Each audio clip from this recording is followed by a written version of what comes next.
So for the group, if you've got any questions for Alex, you can send them through to me, and I'll try to fit it in. It's 30 minutes. It's sharp, and we'll hit Alex straight up. There'll be time for us as a group to go through it at the end once we let Alex go, because his time's valuable. I'll give you a quick intro. I've known Alex probably for about at least 15 years, maybe 20 years. But I've known Alex for about 15 years. He's married to my former hairdresser, actually, when I used to have a bit more hair. Lovely lady, lovely woman. 2 kids out. Yep. 2 kids. Alex and I started working together about 3 or 4 years ago. We've done 3 seasons together out of my 4. This is our 5th. When I met Alex, he was working for a company that he'd been very loyal to down in Sutherland Shire. He ended up leaving that. He had aspirations to leave that company, and Alex was a solid agent. I would say he was a solid agent, probably not at his potential. Fast forward, Alex makes the courageous decision to go and start his own company a year and a half ago, Ray White Cronulla. Is that right, mate? Yeah, it was about 2.5 years, but Ray White Cronulla, yeah. Sorry, 2.5 years ago. When I first met Alex, he did 24 sales the year before. The first year that we coached together, he did 36. Last year, he did 62, I think, 64, Al? Yeah, 64. 64. The year before, he did 60. So his sales have gone up. And after he was with Ray White for a year and a half to 2 years, only 4 months ago, he started his own brand, which is APG, which is Alex Pitsis Group. So some of you would know it. I'm going to have some questions for him anyway, but I think it's good to have someone like Alex. Do you mind sharing your age, mate? Yeah, I'm 44. 44. So him and I are very similar age. I'm a couple of years older. But I think it's really important that do you want to just tell us straight out, mate? What's your structure at the moment? Who's in your office? So I've got an EA who does all my pre-campaign setups for me. I've got an office manager as well, more trust accounting style. And then I've got an agent that's coming out of my assistant turning into his own agent. And then I've got 2 other assistants too. Awesome, mate. Hey, thanks for coming along today too, legend. I really appreciate it. It's a pleasure, mate. Yeah, you were on my list to interview because I think there's a lot that we can take away from you. So we'll get straight into it. When did you start in the industry, and just tell us a bit about your journey, mate, if you can. Yeah, look, it's been a real rocky road, actually. So for some young people out there, this is going to be a bit of hope for them. I started at a company around 2004, and I just hated it. So I got out of real estate, and then I entered back in and was at the one company for 14 years. And like I said, it's been a real journey. And I feel like the momentum took time for me. I had to really grow up as a person. But yeah, I've been doing it for about 15, 16 years now. Did you go straight into sales, AP, when you did? Yeah. You did. Yeah, and who taught you early on? No one. So you just had to get in and try for yourself? Yeah, it was brutal. And I do appreciate that, because it thickened my skin, and I was probably a bit weak, and I was probably not really that tough, to be truthful. So that kind of tough love was good. At the time, I hated it, and I was, cursing. But really looking back, it's what etched me into being a hustler, because I fight hard now. And I wouldn't have if I got it too easy. Gotcha. And in terms of, and just so everybody knows, his goals are to do 2.5 million plus this year. I actually thought he would do that pretty easy. I thought they may be higher. Your average sale price has gone up a lot over the years too. I'm just painting the picture for my group now about where you're at. But what I'd like to probably do is spend a bit of time on that journey and how you got there. So the first 5 to 7 years, if you remember that, or even the first 10, were you making money? Like, what were you doing? No, nothing. I was And why did you choose inconsistent. that area? Why did you choose that marketplace? Well, I went on holidays, and a friend of mine was the business owner and just had belief and said, I think you'd be awesome at it. And I was hard to convince, but she convinced me, I suppose. And so you go straight in. You didn't do any leasing, no property management, straight into sales? No. Yeah. No. And at what point, did the wheel start to spin where you started to, how many years in before you started saying, I'm now listing on my own and I'm starting to get some traction here? Yeah, I'd say about year 4, I started feeling like I was getting a bit of momentum, but then it just slipped away from me. I went back to zero again, And pretty this was all quickly, with the same, actually. and this was all with the same company. Yeah, so I was there for 14 years. So the first 5 years was, yeah, it was a real challenge. I enjoyed what I did, but I was so inconsistent, and I was also quite unrecognized. Whilst I knew I was great and my clients loved me, it was very few in between, and I really struggled to become what do they call it? Attraction agent, as they say. I really struggled in that space. You reckon you are an attraction agent now? Yeah, definitely, You get calls and you feel like you got the, all the time. yeah, yeah, I would have thought so. So then what's your advice? And did you think about leaving in the first several years or first No, it three was a years? grind. Yeah, because I was earning a lot more money doing what I did prior, and I went What probably did at you do? 50. I've done everything, from a mechanic by trade to freight forwarding to bar manager. Then I was in car sales, and I was earning pretty good money. I was earning about 150 grand when I left. So I pretty much halved my year from 2007 to 2008. I pretty much earned half. So that Right. was a challenge. So then what advice have you got like for those who are selling 20 properties a year, 10 properties a year or 30, and they're trying to compete with people like you Mm. who've got market share or who've got a name or a profile in the market? What advice would you get? Do you lose listings to people who don't have profile? I'd say I'm sure I do, but And then so then the not question enough is, to track. why would you lose them if you did I when you do? wouldn't. I'd be devastated if I did because yeah, Because why? track record, ability, proven, But on the strategy, but hang process, on, all the rest. but on the odd occasion you will lose one as someone who Yeah, of doesn't have a. course. So I'm curious because in their minds, my group that we're training today, they're having to compete with the profile agents in their Mm. marketplace. I'm asking you, how does that 25-year-old or how does that person who sells 20 properties a year, how do they beat you when you do lose to them? I know it doesn't happen a lot, but if you did, how? Yeah. Yeah, well, it's the same as what happened to me. Like, I think that's why I really resonated with your style when I saw you at Aric that time because I just nurtured the shit out of buyers, and I just did a lot of buy work because I serviced them, and obviously I built a lot of good rapport, and I just worked so hard on them to try to find them something in terms of door knocking, bidding for them, everything like that. That typically, if I knew I sold them something, then there's my opportunity right there. I love it. How do you, with your database stuff, just talk us through that. How do you sort of run that? And like, what do you use? What's your database? What's your system? Yeah. So we use Vault, and there's a split between categories, requirements. We've got hot buyer lists and a pipeline list. They're Excel spreadsheets as well, which we work with, and I just Yes, religiously work on those. But I do that based on an ideal week. gotcha. Tell me about the when you. That's good to know, actually.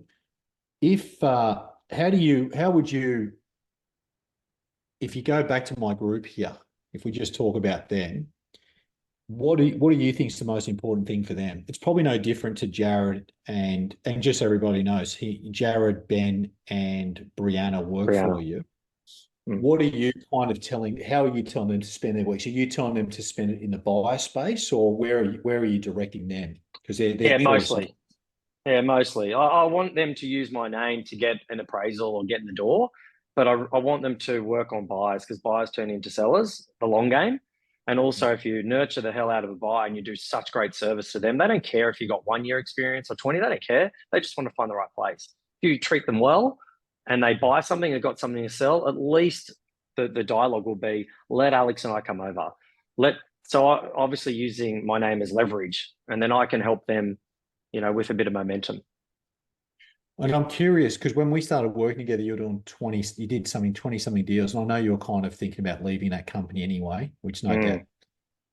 But like within 12 months, and I know the market improved, but within 12 months, your numbers went bang, bang, and then from there to there again. What's happened there in those 2 or 3 years? How to go from 24 to like to mid 30s to 50, 50 to 60? Real estate is a game of confidence. Mm, If you're young, you've got to fake it before you make it. mm, But it's belief, it's inner belief, it's empowerment as well. I left somewhere where I felt like I was doing okay, but in reality, I really wasn't. As soon as it was my own thing, it was all on me, and I had no excuses, and I had to just step up, and just that inner belief. And plus, I've been coaching the guys too, as you know, with your help, and by doing that, it actually made me go, shit, I actually know what I'm doing here. So, uh-huh. so I got a good feedback from the team by a comment one guy once said to me was, Jared, that is, he goes, Alex, no matter what happens in your day, you have an answer, a strategy, a plan. You can do anything and take anything on. And I just sort of reflected that night going, wow, he's right, which kind of made me believe in myself a little bit more. Because as I said, this is a confidence game. You know, we got to run with that momentum. Otherwise, the next agent will just run in there and knock you over. Yeah, I agree. And it's funny, when you train and when you coach, you actually get better. Mm, I noticed that, and I notice that with a lot of people. So if you're someone who's, even if you don't have a team, but you decide to coach people in your office or train them or work with people, it actually makes you better. Um, definitely. how many people on your database, mate? And I mean, how important is your own database, and how do you communicate with them? Yeah, so the database has been a bit of stretch and struggle because we merged from Greg Gilbert to the new one and it was just dirty. So it's Mm, been a real struggle, to be truthful, to try to clean all that up. There's about yes. 8,000 people on there. I'll be the first to admit that it's not amazing, but that's the goal, is to try to separate the buyers to the sellers and clean it up a little bit. But in terms of your question, we do a lot of past client nurturing. So I think it's important, to make sure the people you sell for and to, you keep in touch with them, because Yes. they're your next referral. So we keep in touch every quarter, with a newsletter, and also any notable sales in their street or the area. If they're a waterfront owner, we send them a full report every quarter, every year as well. Text messages. We're actually, so say you make a sale in a suburb, the plan is everyone in that suburb, I've got to see that Monday, a sheet of every owner, and then I pick and choose who I think's relevant, and then my guys who look after my patches, that's their responsibility as well to notify them of what's traded, and then ask the question, you know, where does that make yours place sit in the marketplace if we traded that for that? Would you be interested to know what it's worth? And blah blah blah blah, and go down that path.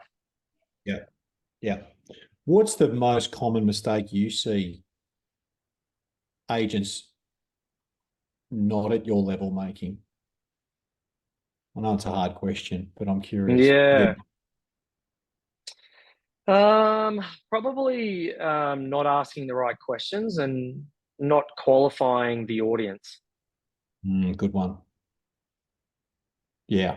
So you think that that the younger ones or the people who don't have the experience, they're when their qualifying skills are just not at the level of the elite agents, and therefore the elite agents get a better, can sort of sift through the buyers and sellers better.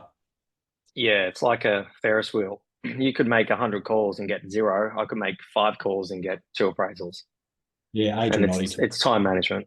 Mm. Yeah, Adrian Oddie says that all the time over in Balmain from BW, because he says he's very on the qualifying thing and he's really strong at Mm. that. I'd Yeah. agree. And we spend a lot of time with this group on the qualifying as we go this year. How important are goals to you, mate? I was talking Everything. about. Yeah, everything. I remember years and years and years ago, I wrote a goal that I wanted a Panerai black seal. And then Yeah. I sort of forgot about it. This was years ago. And then I went through my goals and I bought one and I went, shit. Then I wanted a Range Rover Sport and I went through my goals, shit.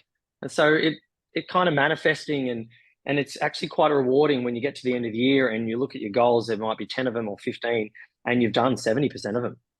Yeah. There's got to be something in that, right? It Yeah, can't be a there is. coincidence. No, there is, mate. I mean, there's been studies done on it. It's legit, and I think we're all salespeople. So, like, mate, we have to know what we're chasing. Like people get off. Yeah, It doesn't matter how good you are, you get off track. I'm yeah, working. I've got a meeting with Marcus Chiminello tomorrow from Melbourne, number one agent in Melbourne for years, and I won't go into detail because it's a private conversation, but just simple goals are so important. Um, what's your sort of how are you feeling about the market at the moment? yeah, fine. I had a really tough last quarter. We had a lot of luxury stock hit the market at once, and it was a real grind. So if it's going to be like that, I'll be okay. And it was tough. Every deal was, yeah, soul crushing almost. Can you So explain to everybody? I should have done this at the start. Where do you sell so everybody knows? And where's APG located? we're in Cronulla. My core marketplace is basically the waterways of the Shire. So from Grays Point through to Cronulla, and we branch out a little bit into sort of Miranda, Sylvania, and that area. But we pretty much cover the whole Shire, actually. Why would I list with you if I had a waterfront in Yowie Bay? Why would I give my Knowledge, knowledge, know about every single trade. You know the pros and cons of it. You understand why buyers want to buy. Um, there's there's a lot of variables in that industry in terms of that marketplace, and knowing what traded for what and why it traded for can help you leverage that buyer to pay more, and make sure that there's no money left on the table. So if knowledge is one of the reasons why I give it to you, how do you and my group improve their knowledge? How can you? Is it just time in the market, or can you expedite that? How do you speed that up? Yeah, so the team all every week allocated, their job is to look at what's traded and what's listed. So they've got to come to us and say, this is what's traded and listed, and they've got to look at that. I also get all the team to do all of my market research from my appraisals. Yes. I want them to, yeah, so I want them to kind of price it up and come to me and say, so say we're looking at something for 4 mil, this is what trades for 3, this is what trades for 6, this is what's in the middle, and then you can sort of peg where it sits. And by doing that, I always say to them, floor plan in the Shire is really important. It's what sells. So you've got to look at the floor plan, not just overall pictures. So Yes. they actually study it quite intimately. So that can and yes, it is in time. But like I said earlier, as a young person, you just got to fake it before you make it. I know it sounds stupid, but I read this book called Maximum Achievement 3 times. I'm sure you did too, mate. I'm sure you've read it 100 times. And I would, yeah, and I would sit in front of a listing appointment knowing that I've got no competition of these guys. Like, and I just get in myself. I'd look at the house the week before or the day before. I'd picture it in my head. I'd look at the recent sales and I'd just sit there and I'd kind of like, get in my zone and I just somehow I would psych myself to pretend as though I'm a director or I'm a business owner or something that made me just, I don't know, it sounds a bit stupid, I No, no, know, no, I get it. Yeah, but you would we almost, all, yeah, you'd almost visualize that you were something that you weren't to help you get the business in that situation to give you more confidence.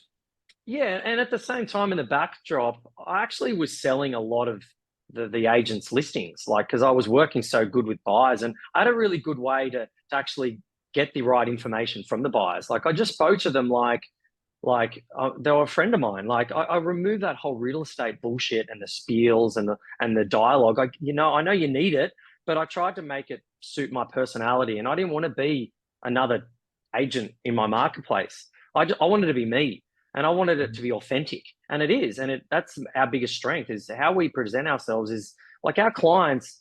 Some of them came to my wedding. Our clients are like upset when we sell their place because they don't get to see us anymore. So I knew I Yes. had that and I knew I had the buyers. So I would just go in there and obviously they weren't my listings, but I would use that as my fuel because I researched the shit out of it. And you told me that. You said Mm, market research. You got to know your market better than anyone. So mm. I had no skills, so obviously I focused on that. Well done. Hey, mate, just a quick one. How do you deal with a lost listing? Like if I told you, look, I'm really sorry, Alex, I'm going to give my house to such and such. How do you deal with that? Yeah.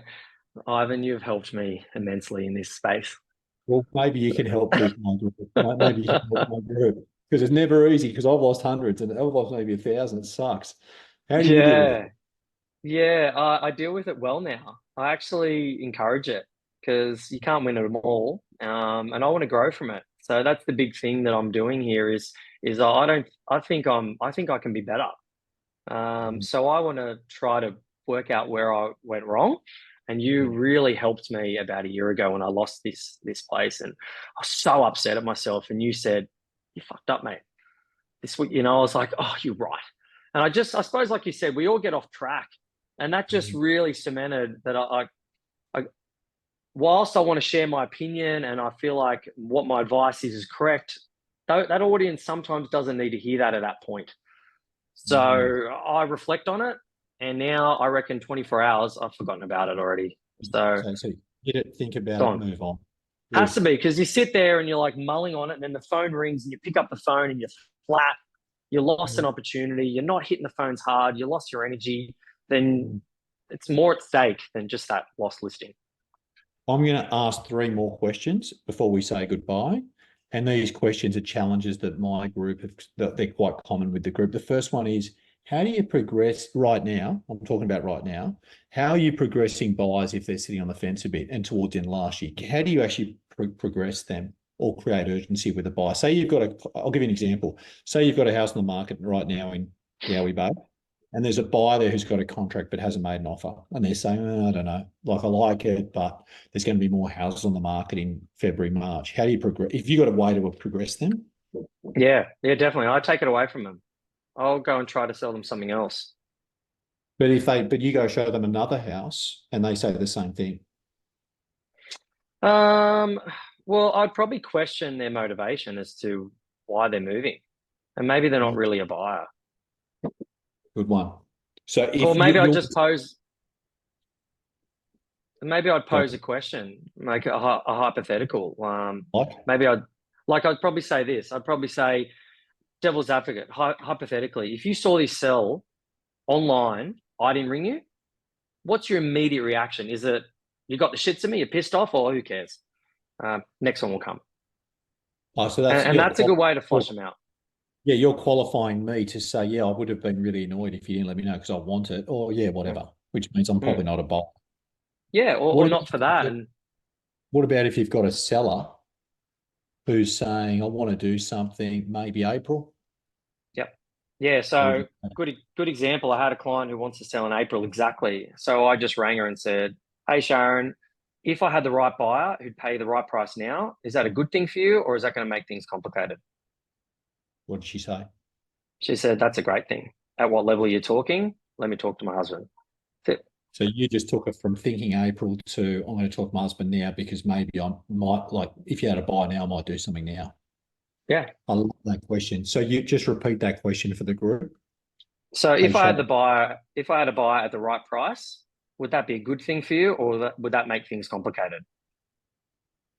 Great question. That's a good one. Thank you. Thanks, mate. That's a gift. A few people have said they're just struggling to get in the right energy early in the year. How did you feel coming off the break? I know you're in Fiji with the fam, and then how have you been since you've been back? I struggled, actually, because the kids are young, so they're full on. Yeah, look, I think you've just got to, like I said earlier, just switch on. You've just got to talk yourself into it, listen to some podcasts, get yourself in the right headspace, probably clean yourself up. I'm on a bit of a no booze thing as well. And I've teamed that up with a whole bunch of mates. So we're actually going to Bert's on Australia Day with a couple of good friends of mine, and there's a no drink policy. So I want to try to be a bit cleaner, and I feel like that'll freshen me up a little bit. And obviously reading your goals and listening to all that sort of stuff revs you up a little bit as well, I suppose. Awesome, mate. That's great. So you're looking for you to get back in the rhythm. You're trying to mentally prepare yourself for that, but you're also looking at lifestyle. Yeah, lifestyle is a big thing, I think. Yeah, I would agree. That's awesome. What's been a win for you so far? We haven't caught up this year formally. We will in a few weeks, but what's been the wins so far? Just my headspace. How I feel like I can be better. Like I feel that's quite empowering. And my delivery. Sorry, go ahead. No, you go. Why did you leave Ray White? if someone asks, because you're with Ray White for only a year and a half, and then you left Ray White to do APG Group. If anyone asks why you left, what do you want to tell the group? You're happy to share? Yeah, absolutely. I really enjoyed a lot of their things. A lot of people part of the head office, I like their interaction. I saw a value in, their awards. As you know, last year I got number 8 in New South Wales or something like that, which was a bit of a shock and a surprise. And so that's kind of pumps me up. I hate losing. I hate losing. So when I see that just motivates me to push harder. But I suppose the Shire is a different marketplace. So I wouldn't tell anyone to do it or don't do it, because the Shire I don't feel like the brand gave me value. I feel like my track record and my name gave me better value. So it was just one of those things where I felt like I could leverage off it, but it just didn't happen. It just didn't work. So well done. Good on you, mate. So if any of you didn't know Alex, now you know Alex Pitsis, APG Group. I'm very lucky I get to work closely with him and his associates, which is good. Mate, I think that's we're going to wrap you up there. I know how important your time is. One key thing that you'd like to sort of share with the group in terms of to leave them on in terms of the year, where it's the 23rd of January. If we were in a room together, what would you say to them before you leave? Oh, goodness. Have you got an hour? No, we don't. Because, mate, I've already offered them 2 hours and they're already saying it's too long. There's a lot. You've got to believe. There's a bit of an internal belief. You got to back yourself. You just got to stick to the systems and your ideal week and your goals and just persevere. It's a roller coaster, but you've just got to try to create a structure and just have that inner belief. It's cyclical and it's always going to be a tough market, but where else can you make huge money and meet some amazing people, sell some cracking properties and leverage off that and have a flexible lifestyle where you could be anywhere in the world and do deals? Like, where else? What else? Who else would want to do anything else? A good gig. I always say that it's tough, but it is a really good gig. Sorry, last one. And I have been asked this by someone in the group. How did you get to selling premium properties? Because that didn't happen. No, yeah. Well, that was a friend of mine, Vanessa, who was the business owner of that company at the time.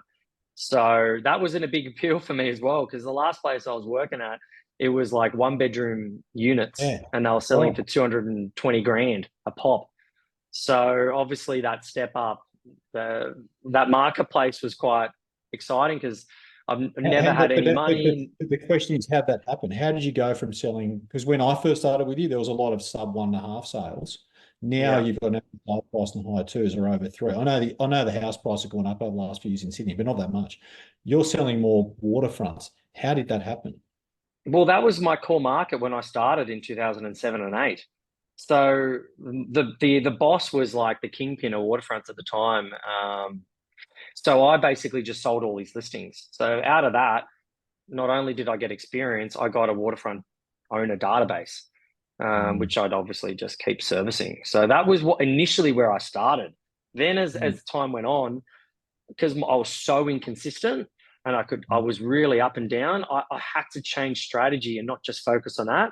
I lost listings because people thought I only sold prestige. So I had to kind of push myself and lower my average sale price just to keep some bread and butter going, just to, obviously pay the bills.